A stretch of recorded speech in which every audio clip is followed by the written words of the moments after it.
Hi, everyone. Please join me in welcoming Bernease Herman, who will be talking about monitoring generative AI and large language and vision models. Thank you, Bernease.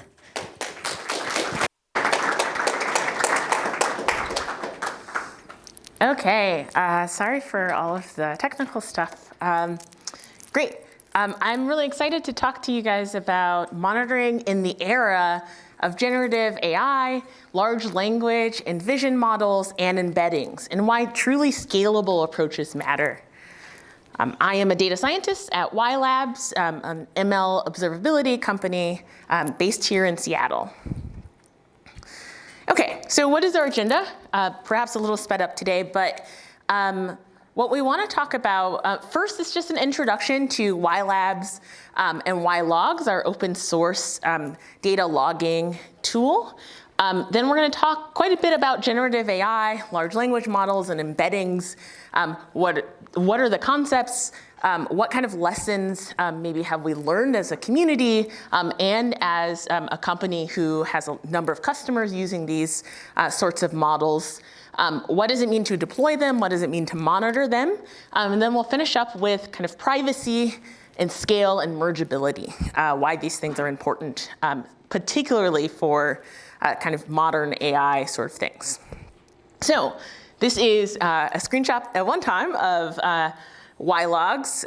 So whylogs is an open source telemetry tool for machine learning data.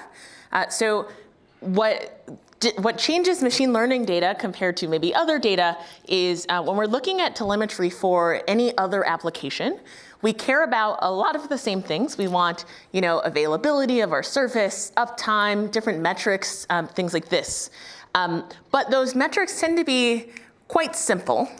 In the case of a machine learning application or data science application more broadly, there's more questions that we have that are much more complex about the data itself. So not only do I want to know, maybe log, here's some data that's coming through my application, I also want to know questions like, what's the distribution of this? What is the 99th percentile of this particular metric? What are some error bounds on that percentile, right? There's a lot more information that a data scientist or a machine learning engineer needs to know.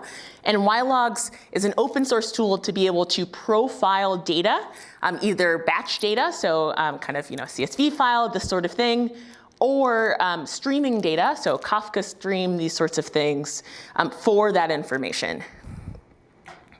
Okay. So what do we work on here at whylogs? So this is maybe one diagram to describe the multiple pieces. So you have a production environment, and there's lots of different ways that you may be producing data or transforming that data.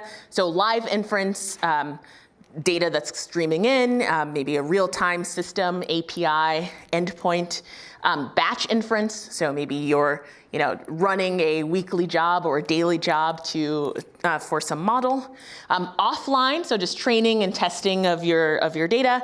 Feature stores, these are some different ways that you might see your data in your production environment. All of those data sources can be profiled with whylogs to create what is on this picture, this kind of orange square, a piece of AI telemetry.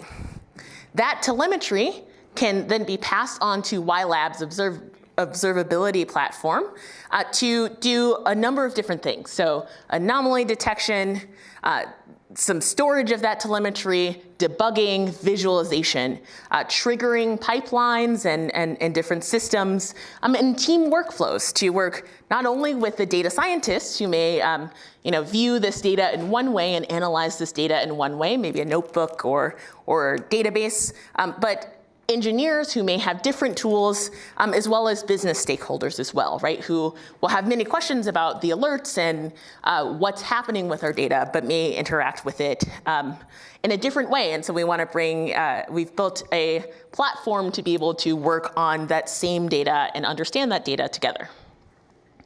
Okay, so these are the two areas that I focus on most as a data scientist. I think a lot about whylogs, our open source tool, and that's because it has a lot of really complex statistics and theoretical computer science backing it up. This is not my computer, so I don't know who called. I should have accepted it, but no, maybe I shouldn't have.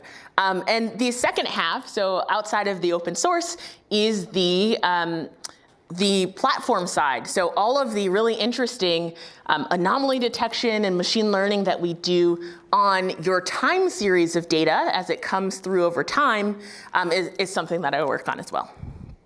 Okay, so these are just a couple of features that you'll see at whyLabs and things that I've been thinking about lately, so they've made the slides. So one is performance and bias tracing. So thinking about how once we have data about our model or our data sets, they don't have to be machine learning models, although today we'll focus on that, how we can think about the performance of our system, breaking it down, understanding it over time. And you can see here things like tracing dips in our performance or changes in our performance or anomalies that we may get if we have monitors on this to specific subsets of our data that are important. Other things to think about and that you have available in the platform are things like feature importance and explainability. So you may, when you train a model, decide to calculate feature importance, many different algorithms to do so. But using that feature importance, it's important to have this because now this can start to prioritize the different features that we have in our data. And this is incredibly important for production users. We have customers who have thousands of features, right? And looking through those manually, understanding those manually is not a thing that's very feasible. So being able to calculate things like feature importance and track that and do things like sort and monitor based off of that importance is helpful. And finally, something that I work on a lot is how do you analyze embeddings? So for those of you who have worked with embeddings, we'll actually talk about embeddings in a little bit. But here's a picture on the left of MNIST in kind of two-dimensional PCA space. And you can see so for MNIST are hand-drawn digits, 0 through 9. And you can see dots representing different digits in this two-dimensional space. Often, if you're a data scientist and you're working with embeddings, what you'll do often is look at a chart like this. Maybe it's with PCA, maybe it's TSNE or UMAP, but we're looking at these sorts of charts to understand, well, how is this clustered? How is this clustered? How do we, where are the different errors and issues that we have in our data set? Well, in production, that's extremely difficult, especially just with volumes of data, many clusters and things like this. So we had to think about new ways to analyze embeddings data beyond just the TSNE plot, right? I won't get a chance to talk about this in this presentation too in depth, but I'll say that we've come up with some really interesting approaches about creating references within your embedding space to understand the distribution of distances or cosine similarity between incoming data and clusters and kind of representations of our embedding space over time. And you can compare that now to our training data to see if there's some drift from our training data, or day to day, batch to batch, to see if there's some changes in the types of embeddings that are being sent to your system. Okay, so now let's move on to generative AI and large language and vision models. These are just some articles, right, of many kind of references and attention to these generative models and foundational models by not only just tech companies and organizations and researchers, but also the general public. I don't know, I'm sure many of you have this as well. My parents and friends are constantly asking me about this all of the time. And I'm like, I don't work there, but I'm sure we've all fielded those sorts of conversations. So it just is a testament to how popular it is in general public. And this means that companies as well and researchers have really started to think about how do they apply these to their work, their organizations. So I want to just go through a couple of definitions. I don't think that any of these terms that I'm using have a single definition. And I think that's just the nature of kind of how we live our lives now. But I'm going to give some definitions and some kind of concepts so that we can be on the same page for the rest of the presentation. So for generative AI, the definition that I'm going to propose is like any software program that uses statistics to produce a realistic output that contains entity or structure that is not previously defined. So very interesting definition, maybe not clear. So I want to give some examples that may help us to understand it. So if I asked what computer vision is, I think we can start the structure of how we will define these. And I will think of a machine learning model, or any model really, or software system, that takes in an input and passes out an output. So for computer vision, you might say, just generally, that computer vision is the set of models or tasks where you pass in an image and you output anything, something. It might be an entity, so some sort of classification. It might be regression. It may be object detection. It may be words. Natural language processing, similar, but the input is text. The output is many, many different possibilities. Okay, now we'll switch to classification, where the input could be many different things. It could be an image, it can be text, it can be tabular data of many different types, graphs, all sorts of things. But the outputs are classes. And the important thing to think here are that these classes are predefined. So maybe they're definitions from WordNet or somewhere else, but these are predefined classes, maybe within your business as well. Okay, regression. So these also could have, a variable number of inputs, but the outputs are numerical, often like a kind of a univariate number, right? A single number that describes this input in some way, predicts something, so maybe it's, price or anything like this. Okay, so now we come back to generative AI and our definition that we had before. And I think the easiest way to fit this into this framework would be to say that generative AI also has a flexible number of types of inputs, and the output is very complex. Maybe it's like this text or image, seemingly realistic. That's typically what we use for the term AI, although AI as a term is very vague and not one of my favorites. But it's complex, it's realistic, and more importantly, it's not comprised of previously defined entities or structures, right? So there's some structure that may happen when I, create my architecture for a model. It may be clear that this is going to be text that is formed or images that are formed. Maybe even the size of those are set, but there are no kind of entities or building blocks that were already defined for this. That's not to say that there can't be features that are engineered by hand, although that's not typical these days with generative AI. We tend to have very large neural networks. Okay, so hopefully that is enough to get us on the same page for generative AI. Now let's talk about large language and/or computer vision models. The definition I will use are language or computer vision models.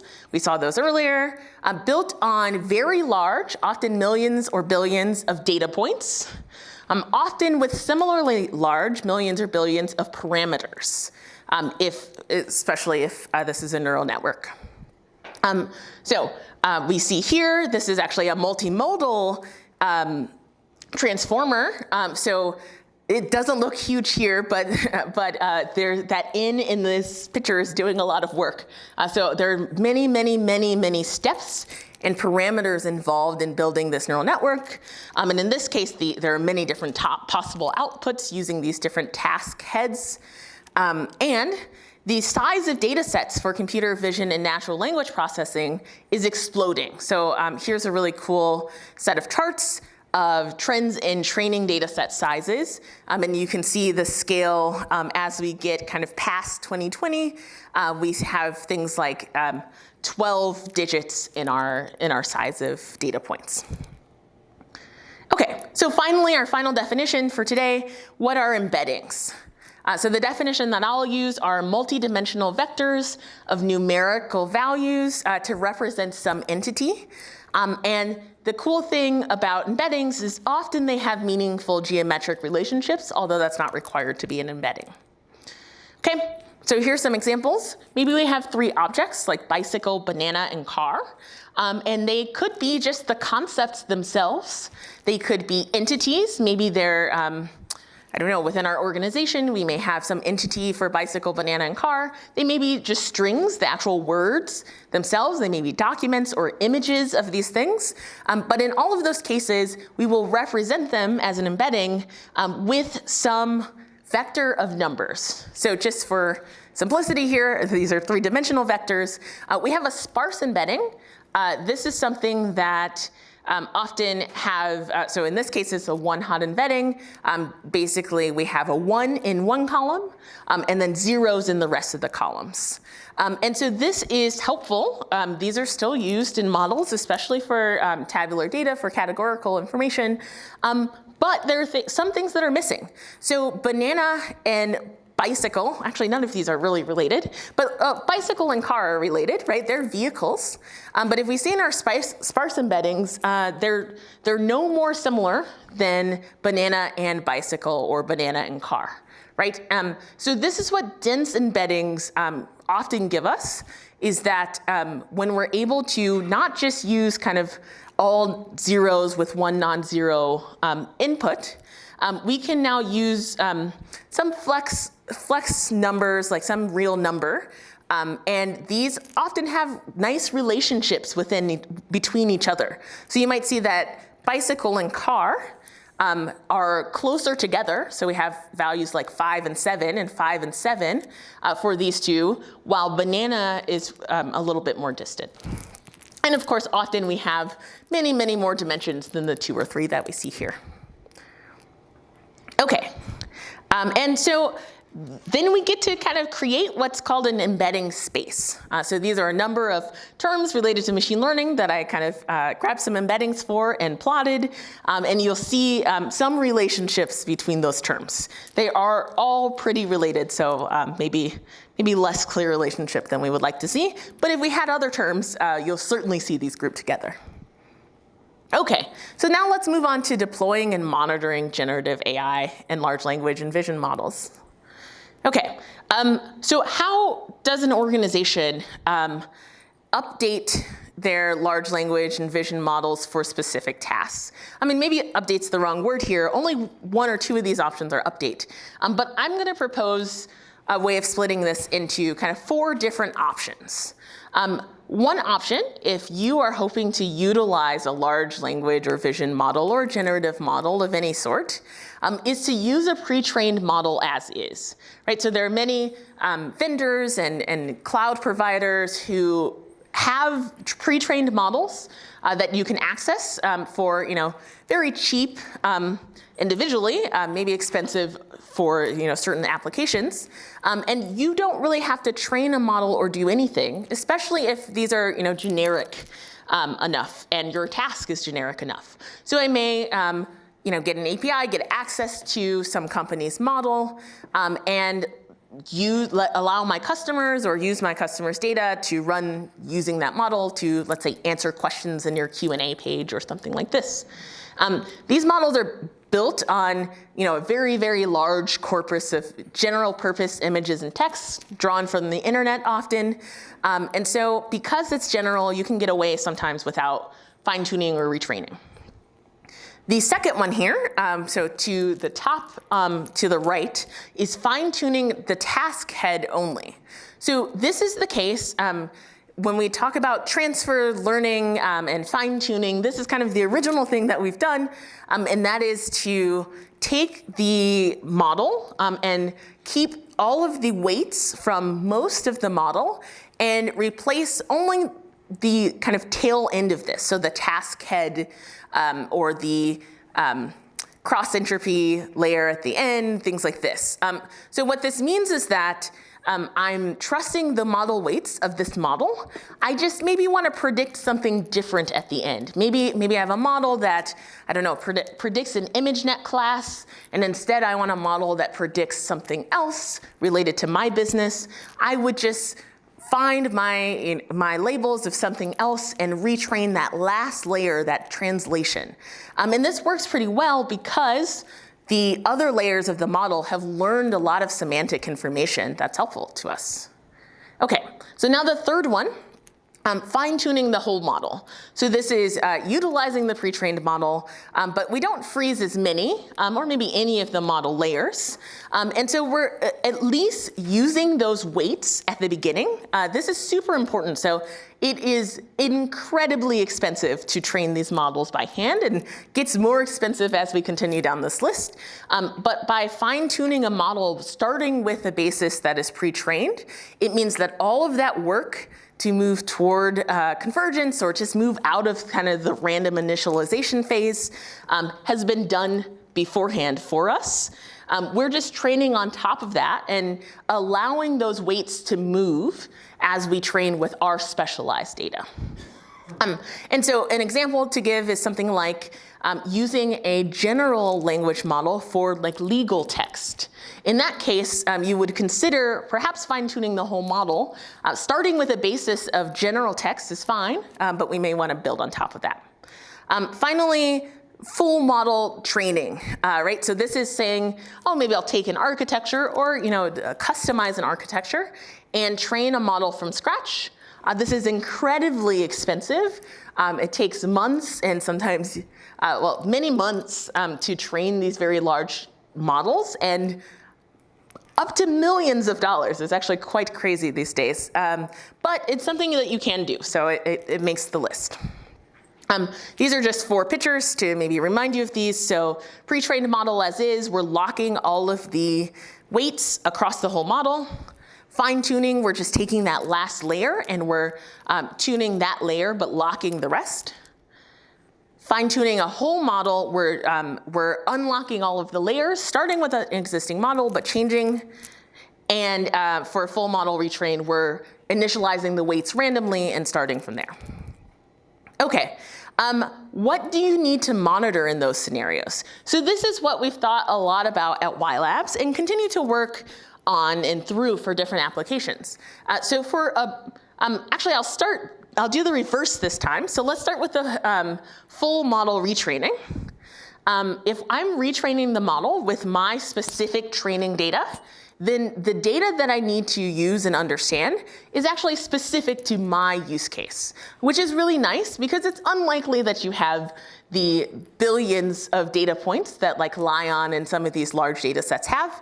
So it might be a little more feasible, although it is quite still expensive and large if you're trying to train such a complex model. Moving to the third one, so fine-tuning the whole model.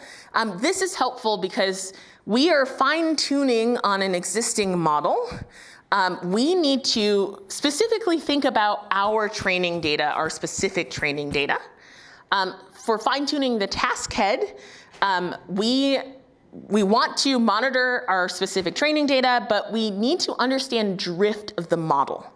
So this is kind of the key part here, is that as we use models that have been trained by people outside of us, what we need to understand that model and understand the workings of our model in production is actually that data. Because if we think about data drift, if we think about anticipating issues in our system and in our model, often what we're doing is we're comparing the data that we had, the data that we trained our model with, to the data that we're seeing in production for this day, right? And so when we are retraining our model using our own data, then we have that model that the data that the model was trained on. But as we move closer and closer to pre-trained models, we need to start understanding that data used for pre-training, which we don't often have, right? Many of these models are proprietary.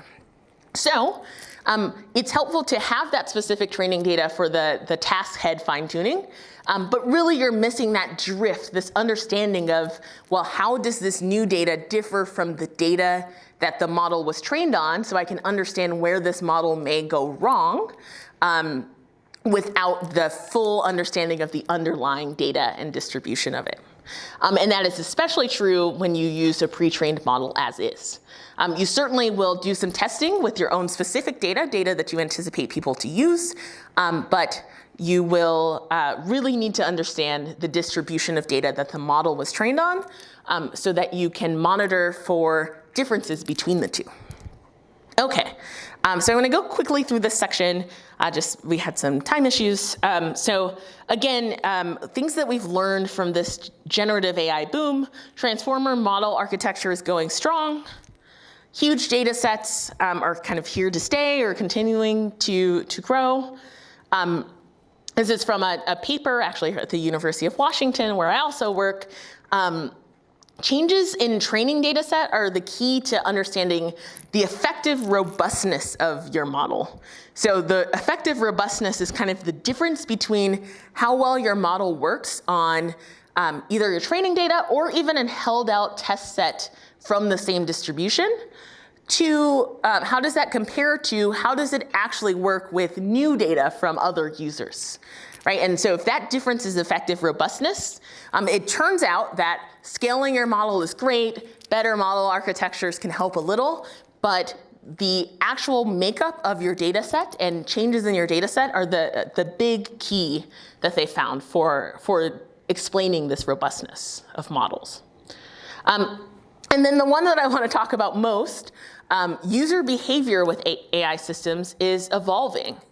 So users, having used maybe ChatGPT and seeing these more and more on the market, they use your models differently. They use your tools and websites differently. So what this means is that anticipating what sort of things that someone might type into, let's say like a Q&A bot or something like this, that is much harder to do. And that makes the study of drift and monitoring that much more important. Okay, how am I on time? Just 2 more minutes, cool. Why monitoring needs to nail privacy, scalability, and mergeability for modern AI. So production data is huge. Just as the data sets that we use to train these models is huge, production data is often voluminous, dynamic, and maybe even streaming like this picture here. And so many practitioners try like simple sampling techniques. You may split up the data and based on time or other things to conduct analysis. We think a lot about that at whylogs, and then I want to talk about our approach to privacy, mergeability, and scalability. So our approach to privacy is profiling this raw data locally and only capturing the meta features and metadata, only sharing that over the cloud. So the benefits of this is twofold in the world of modern AI with these very large data sets and models. So one is, as we do our monitoring and things like this, we don't want to analyze our full data set every time. That includes billions of rows of data. And so what we want to do instead is capture information and statistics about this data so that we can, A, use it in services like whylogs to monitor over time, but B, to describe these data sets, right? Like how helpful is it to have something like the Lion 5 billion data set captured in a very small file size description of the data and of the distribution of data so that you can compare your model and monitor your incoming traffic to that. That's just impossible in a case where we're trying to use the data in its raw form. I'll skip that. Scalability. So being able to do this effectively for huge amounts of data is important. Here are some statistics on how the speed of being able to measure this. So 4 seconds for 1.2 million rows and so on and so on. And then lastly, data mergeability is important. So this idea, I won't go into it much today, but this idea of I can capture information about our data set, but in today's world with very large data sets, they're often comprised of many data sets. And we need to be able to intelligently combine those together and describe them together. And this is the concept of data mergeability. And it's something that we focus on very heavily for whylogs, our open source. And it enables just a number of different kind of tools and metrics that we wouldn't have before: error bounds, overlaps, relative information, distribution drifts. It's powered by data sketches and a number of algorithms that we're starting to build on top of that. It's lightweight, configurable, mergeable, streaming, and statistically sound. Often comes with error bounds as well. And together, we can build tools and best practices for monitoring data in a way that scales to production, especially as we kind of enter this world of generative AI and large models. Please go check out whylogs to kind of see some of the other functionality beyond the open source. And thank you. I don't know if I have time for questions, but I'll just say that you can reach me at Bernease at whylogs.ai, Bernease on most social media, and please do come pick up some swag in person, or if you miss it, you can fill out a form to get some swag later. And that's it. Thank you.